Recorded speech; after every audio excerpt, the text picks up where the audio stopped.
Et si l'Amérique venait d'abandonner l'Europe à son sort? Cette question qui semblait impensable il y a encore quelques semaines secoue aujourd'hui toute la scène internationale. Donald Trump a publié une toute nouvelle stratégie de sécurité nationale qui, il faut bien le dire, bouleverse radicalement les anciens équilibres. Fini le temps où la Russie était désignée comme l'ennemi numéro un des États-Unis. Désormais, Washington parle ouvertement de restaurer une stabilité stratégique, reléguant la confrontation directe au second plan. Pour de nombreux dirigeants européens, c'est la panique. Certains accusent déjà les Américains de pactiser en coulisses avec le Kremlin. Les éditorialistes crient à la trahison et dénoncent ce qu'ils voient comme un basculement historique. Même les plus chevronnés des experts reconnaissent qu'ils n'avaient pas vu venir un tel revirement. Et ce n'est pas seulement un geste politique.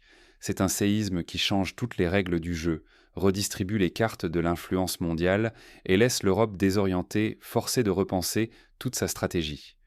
Si nous sous-estimons ce changement, nous risquons de manquer des transformations majeures qui pourraient affecter notre sécurité, notre économie et jusqu'à la souveraineté de nos pays. Plongeons dans le contexte. Pourquoi ce revirement américain est-il si historique? Pour comprendre la portée de ce bouleversement, il faut revenir sur la situation géopolitique mondiale et voir comment l'Amérique en est arrivée à ce choix radical. Jusqu'ici, la Russie était l'ennemi numéro un, la cible de toutes les stratégies américaines. Pendant des décennies, chaque document officiel, chaque déclaration désignait Moscou comme la principale menace à l'ordre mondial portée par Washington. Même sous la présidence de Donald Trump, la première mouture de sa doctrine affirmait, noir sur blanc, que la Russie et la Chine s'opposaient frontalement aux intérêts et aux valeurs des États-Unis. Mais aujourd'hui, un bouleversement s'opère.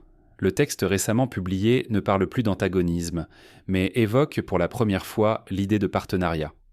Les références à des intérêts économiques mutuels se multiplient, soulignant la nécessité de dialoguer, d'éviter la guerre à tout prix. Il s'agit d'un virage inattendu vers la stabilité stratégique, loin de la logique du bloc contre bloc qui dominait jusqu'alors. Autre rupture majeure, le conflit en Ukraine est désormais qualifié d'affaire européenne. Ce n'est plus une priorité de sécurité nationale pour Washington, mais une problématique reléguée au rang de défi régional pour l'Europe. Sur le plan diplomatique, ce glissement sémantique est inédit. Il acte la volonté américaine de prendre du recul et de déléguer la gestion du dossier, laissant les Européens désemparés. Ne pas comprendre ce contexte, c'est passer à côté de l'ampleur du séisme en cours et se priver de toute grille de lecture pour anticiper les prochains grands mouvements sur la scène mondiale. Car ce changement ne se limite pas à une question d'image ou de rhétorique. Il redéfinit en profondeur les rapports de force, les alliances, et expose l'impréparation stratégique de l'Europe face à la nouvelle donne américaine. Mais pourquoi ce virage soudain? Qu'est-ce qui pousse Washington à changer de cap? Ce n'est ni la morale ni l'idéologie, mais le calcul froid qui dicte désormais la nouvelle politique américaine. Derrière ce revirement spectaculaire, il n'y a aucune révélation soudaine, mais une analyse implacable de la réalité géopolitique et des intérêts américains. Washington ne cherche plus à affirmer une supériorité morale, c'est la nécessité qui commande. D'abord, la Russie a tenu bon face aux sanctions occidentales. Loin de s'effondrer, Moscou a réussi à réorienter une grande partie de ses exportations vers l'Asie et à bâtir des alternatives financières, contournant ainsi les mesures de rétorsion. Cette résilience russe a forcé la Maison-Blanche à admettre qu'une politique d'asphyxie économique ne mènerait pas à une victoire rapide. En persistant dans la confrontation, les États-Unis risquaient surtout de précipiter la Russie dans les bras de la Chine et du Sud global. Une alliance renforcée de ces puissances remettrait en cause la domination du dollar et, plus largement, l'architecture économique mondiale voulue par Washington. Le coût de cette rivalité croissante devenait insoutenable. Le financement du conflit, quant à lui, représente déjà des centaines de milliards de dollars pour les contribuables américains. Or, ce sacrifice colossal n'a apporté aucun bénéfice stratégique réel aux États-Unis, ni sur le plan économique, ni sur le plan de l'influence internationale. Les Américains n'acceptent plus de payer indéfiniment le prix des aventures extérieures.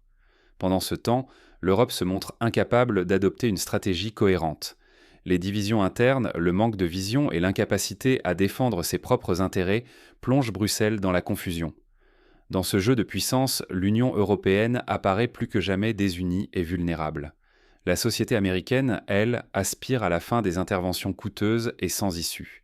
Cette exaspération se traduit dans les urnes. Donald Trump, tout pragmatique qu'il soit, doit répondre à la lassitude de ses électeurs. Maintenir le cap de la confrontation permanente serait suicidaire sur le plan politique intérieur. Enfin, la montée en puissance de la Chine impose un recentrage. Pour Washington, il ne s'agit plus de disperser ses ressources sur plusieurs fronts, mais d'en concentrer un maximum face au seul rival capable de contester son leadership mondial, Pékin. Ce choix stratégique explique, bien plus que toute idéologie, l'ajustement soudain de la doctrine américaine. L'enjeu est immense pour l'Europe. Si elle persiste à ignorer ce calcul, elle risque de se retrouver isolée, sans défense, dépendante économiquement et stratégiquement exposée. Ce bouleversement révèle la fragilité de la position européenne, une fragilité qui pourrait lui coûter très cher. Dès lors, comment l'Europe et la Russie peuvent-elles s'adapter à cette nouvelle réalité ? Quels seront les impacts concrets de ce basculement stratégique sur l'ordre mondial ? L'Europe se retrouve soudainement abandonnée, la Russie reconnue, mais toujours sous pression.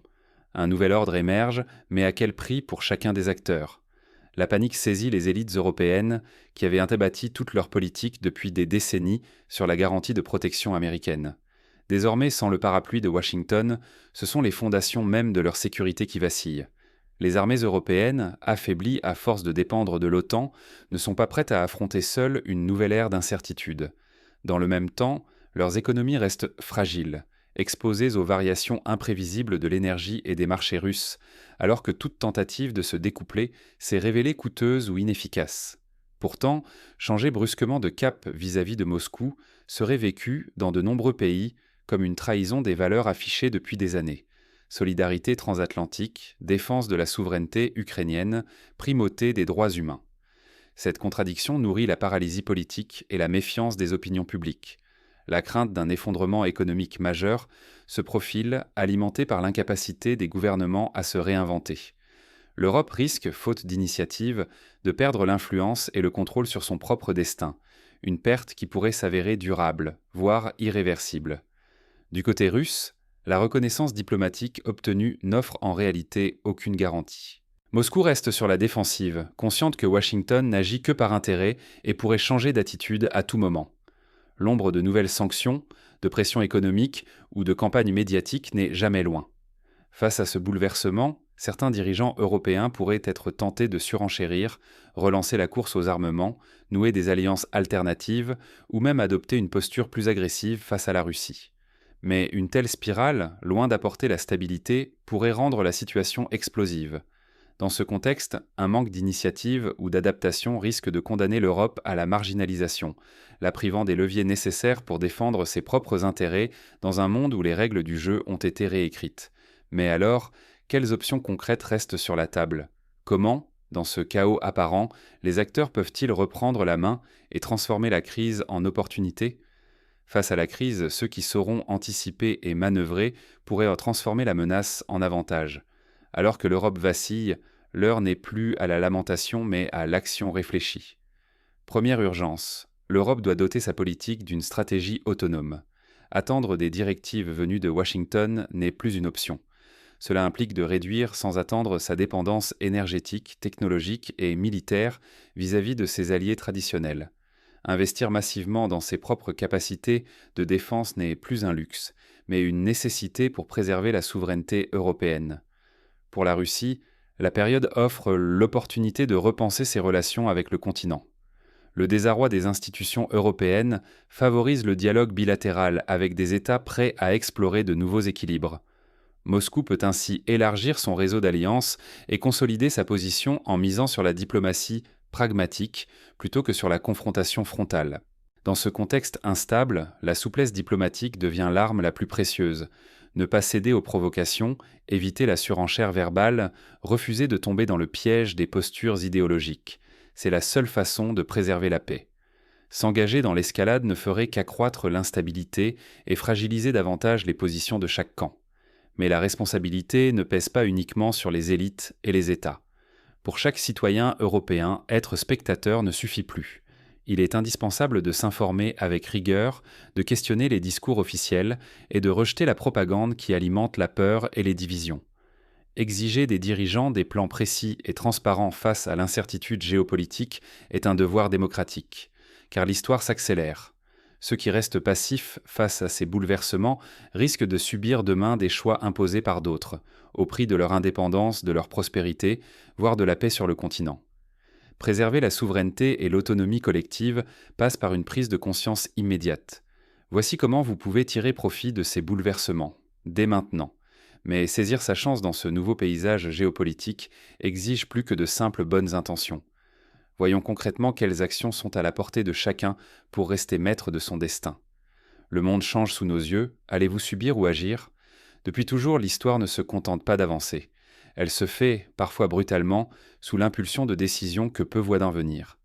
Aujourd'hui, le renversement stratégique américain n'est pas qu'un simple fait divers, il bouleverse les fondements mêmes de l'ordre international. En retirant la Russie de la liste de ses principaux ennemis, Washington impose de nouvelles règles du jeu auxquelles personne, surtout pas l'Europe, n'était préparé. Face à ce choc, il serait tentant de rester spectateur.